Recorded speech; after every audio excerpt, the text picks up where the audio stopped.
شرف كبير اننا نتواجدوا هنا في العاصمه امام شباب امام المستقبل ديال البلاد ديالنا، وشرف كبير ان السيد رئيس الجامعه والسيد العميد يكونوا معنا يفقدونا هذا البرنامج اللي كنسميوه بوك كلوب. هذا كيعني ان الصحافه ماشي خصها فقط تبيع، خصها تكون ملتزمه بالقضايا المجتمعيه ديالها، وانها تساهم ولو واحد القسط. بوك كلوب عنده عامين، هذه عامين باش نشأناه على اثر مبادره ديال الصحفيين الاخوان ديالنا، والهدف ديالو هو اننا كنستقبلوا مؤلفين ولا روائيين ولا كتاب ولا حتى رحله اللي كيقدموا الكتاب ديالهم كيتعرفوا عليه، وخصصنا حنا واحد البيدجي صغير كنشريو واحد 40 ل 50 الكتب كنوزعوها، وكيكون نقاش باش نحببوا القراءه ونحببوا الدراسه، خصوصا انكم تشوفوا الحاضرين يشوفوا واحد نموذج ديال الكاتب، شنو هي الاكراهات ديالو، شنو هي الاحاسيس ديالو، كيفاش تكتب. Je vous souhaite à toutes et à tous la bienvenue à cette nouvelle édition du groupe Le Matin. Pour ceux qui ne connaissent pas et ceux qui le connaissent aussi, Book Club Le Matin, c'est une initiative qui est née de la volonté de notre groupe Le Matin d'encourager la culture de la lecture au Maroc. Nous avons reçu une trentaine d'écrivains qui sont tous venus partager avec nous leurs ouvrages dans un cadre culturel et surtout convivial au sein de notre siège. Aujourd'hui, le groupe a décidé de franchir un nouveau pas, une nouvelle étape qui est celle d'aller à la rencontre des jeunes au sein des universités. Et c'est de cette idée-là que nous nous retrouvons aujourd'hui au sein de l'université Moulay Ismaïl de CNES pour animer la rencontre avec Azouz Beguel. هذه القاعة كنحب الضيوف الكرام، كنحب الطالبات والطلبة الباحثين في عدة تخصصات بهذه المؤسسة العتيدة كلية العلوم القانونية والاقتصادية والاجتماعية التابعة لجامعة مولاي إسماعيل، واليوم نعتز ونفتخر أنها تحت ضمن كذلك المدرسة الوطنية للتجارة والتسويق. Je tiens à souhaiter la bienvenue à notre conférencier de marque, M. Azouz Beguel, et à lui faire part de mes vifs remerciements pour s'être déplacé à Meknès pour animer cette rencontre culturelle autour de son ouvrage Mémoire de soleil. Un ouvrage où il va retracer sa vie en France. M. Azouz Beguel est un homme politique, écrivain et chercheur en économie et sociologie. Il est chargé de recherche au CNRS. Il est auteur de plus de 20 livres, dont plusieurs romances inspirants de son enfance, comme Le Bonne de Chabat, ou encore L'hommage rendu à son père.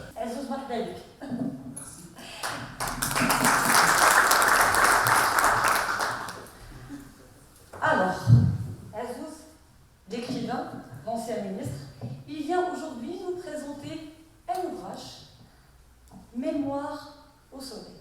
C'est un ouvrage, j'ai envie de dire qu'il est émotionnel, sensationnel, parce qu'il nous parle de son père qui a contracté la maladie de l'Alzheimer. Pourquoi avoir décidé d'écrire cet ouvrage?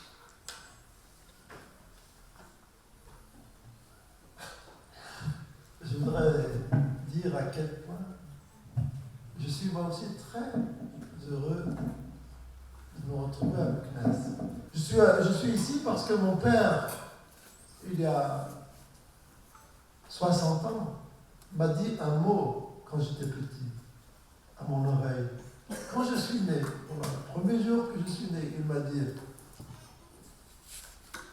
« Iqra ». Il faut lire. Il faut lire. 3 fois, il m'a dit « Iqra ». Lui, il n'a jamais appris à lire. Écrire, voilà. C'est un pauvre fellah que la Révolution a emmené en France. C'est un pauvre fellah qui a connu la colonisation dans le petit village de Sétif, dans l'est de l'Algérie, et qui est venu en France en 1948, parce que là-bas en Algérie française, quand ils regardaient l'horizon, ils ne voyaient pas de Mustaqbal. Il n'y avait pas d'avenir.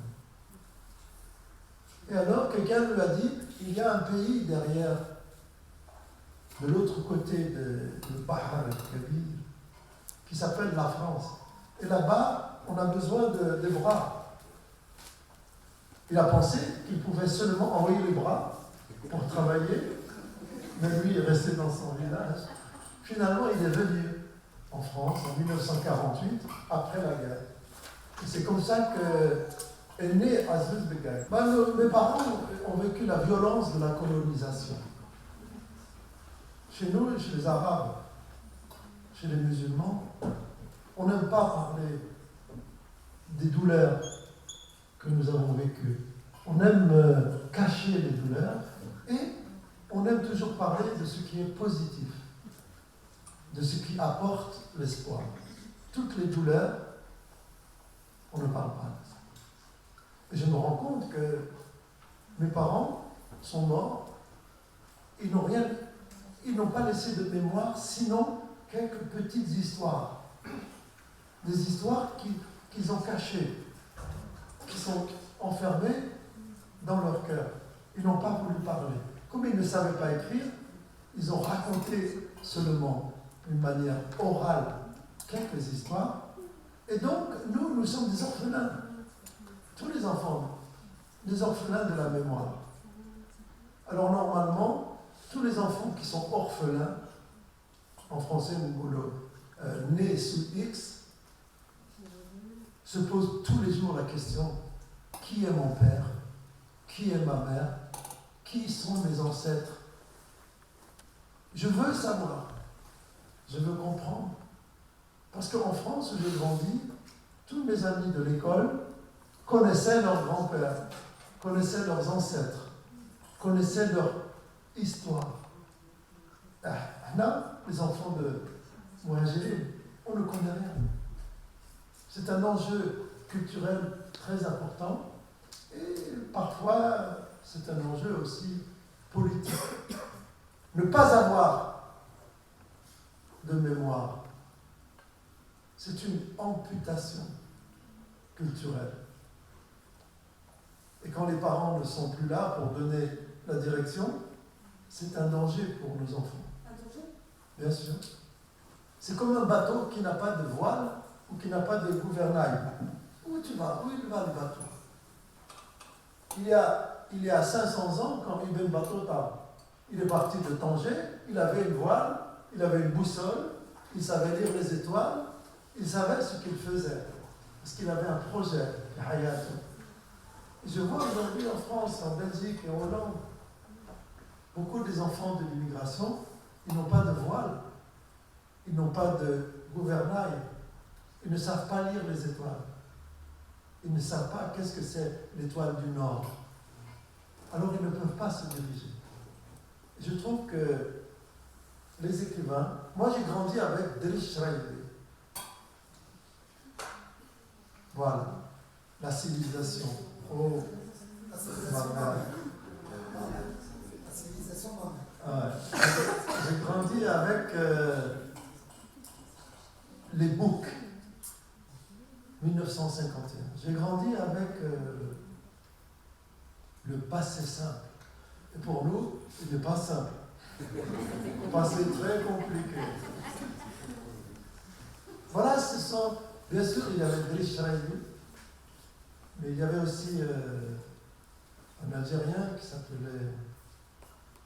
avait écrit ce grand livre culte, Nejma, qui s'appelait Kate Yassine. Je vois que nous avons un spécialiste de la littérature. J'ai préparé mon affaire sur 2 romans. Ça fait plaisir. Et alors, J'ai travaillé mon doctorat sur la littérature de la pêche. Oui, je le sais. Il y a beaucoup de jeunes Marocains qui travaillent sur les livres. Bon, là, ça me fait plaisir. Et quand j'écris un livre, et et que des enfants d'immigrés maghrébins lisent le livre,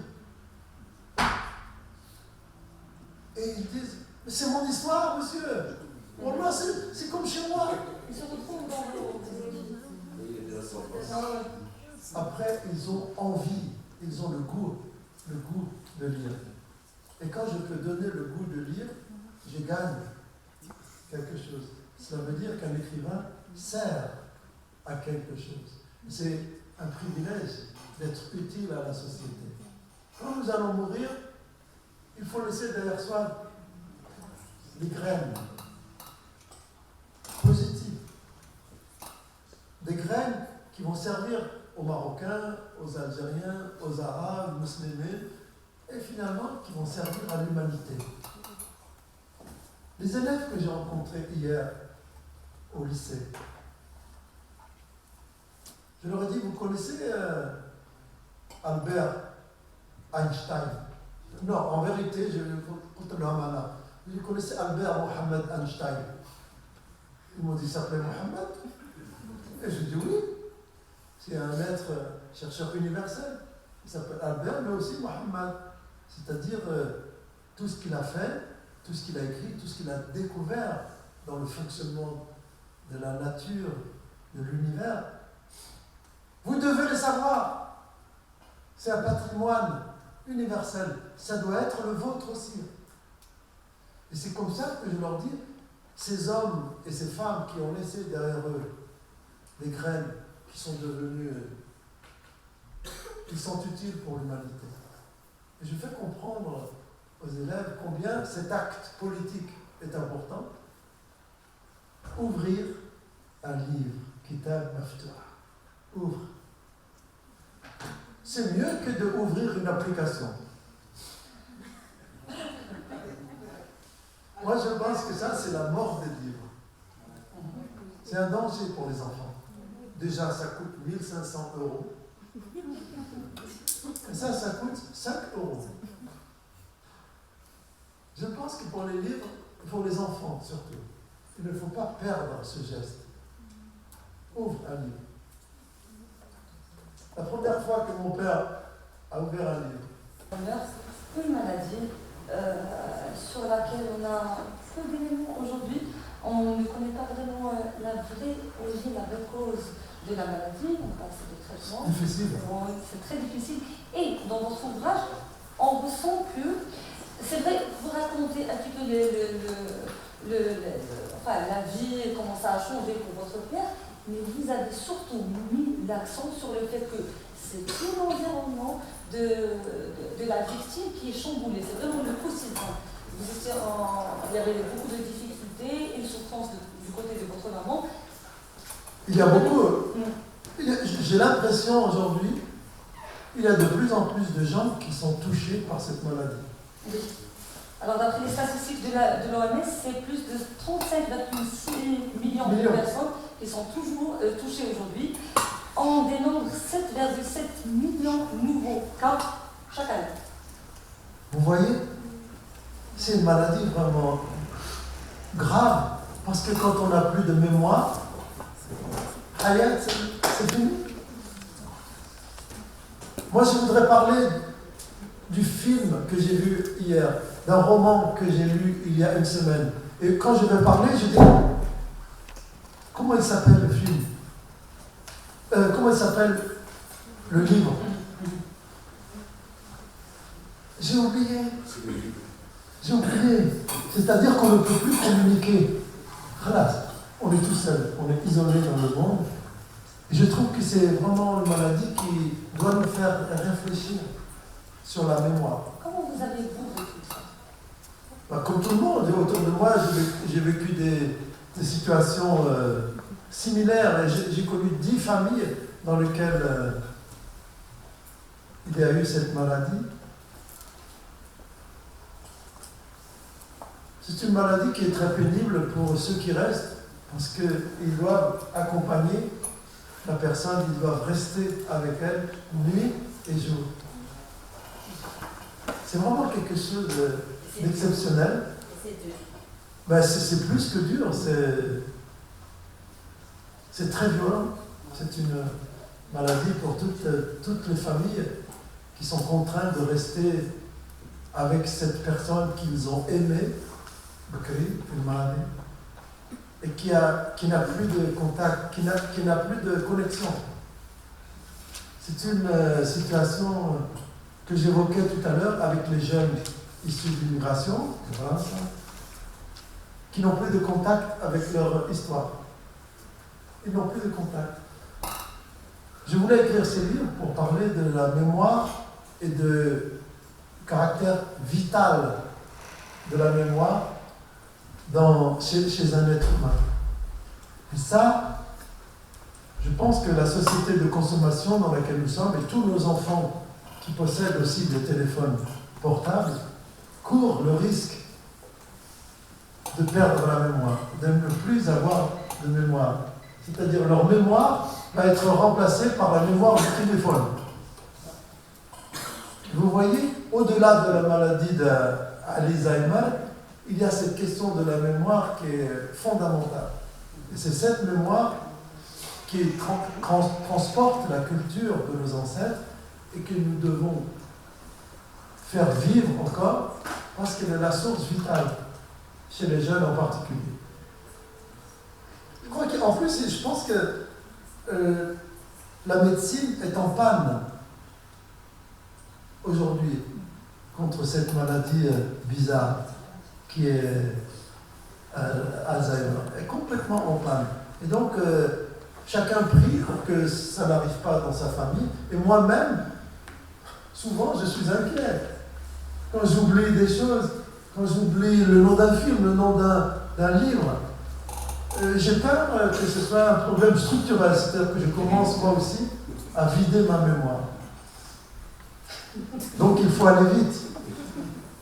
Donc il faut écrire beaucoup de livres encore pour donner un cadeau aux générations à venir. Sur la maladie de l'Alzheimer, le décès de votre père qui avait contracté la maladie, je n'ai pas pleuré, j'ignore pourquoi, alors que d'habitude je fonds comme neige au soleil à la moindre émotion. C'est comme ça que vous avez... Chez les Arabes, on apprend à ne pas pleurer.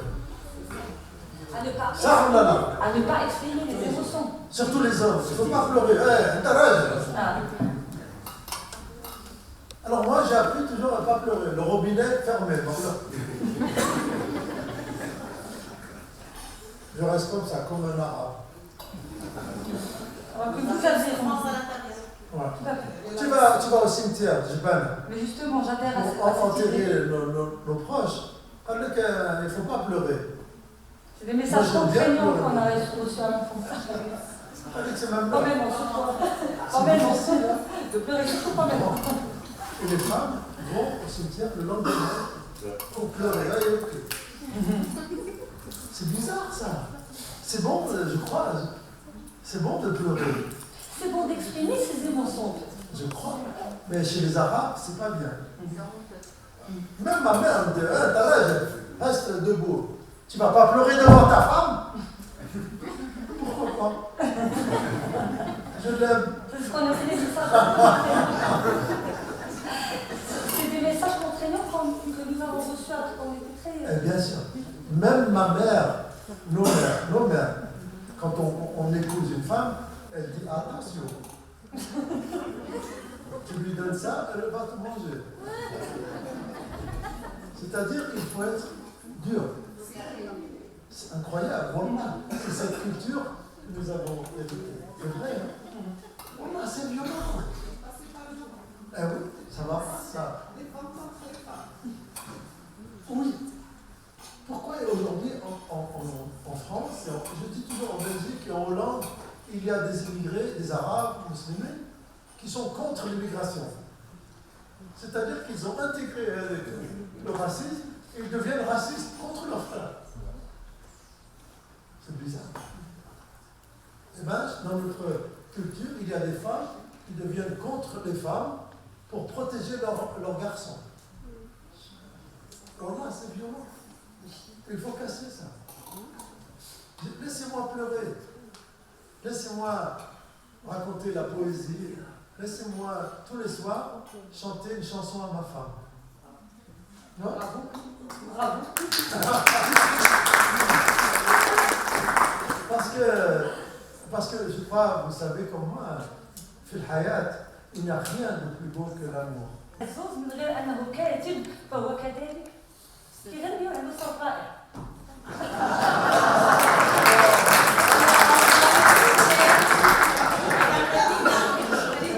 او ظالم.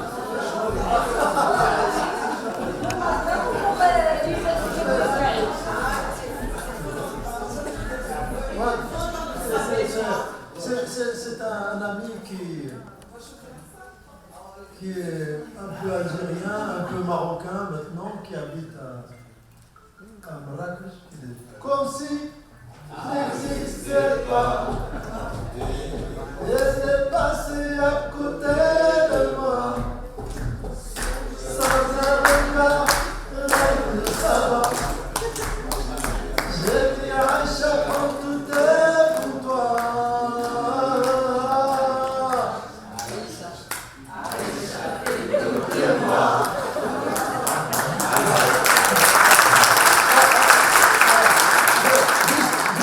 Terminer cette chanson, je t'offrirai des perles, des bijoux. Au lieu de le dire, je t'offrirai un livre. Les bijoux. C'est stupide.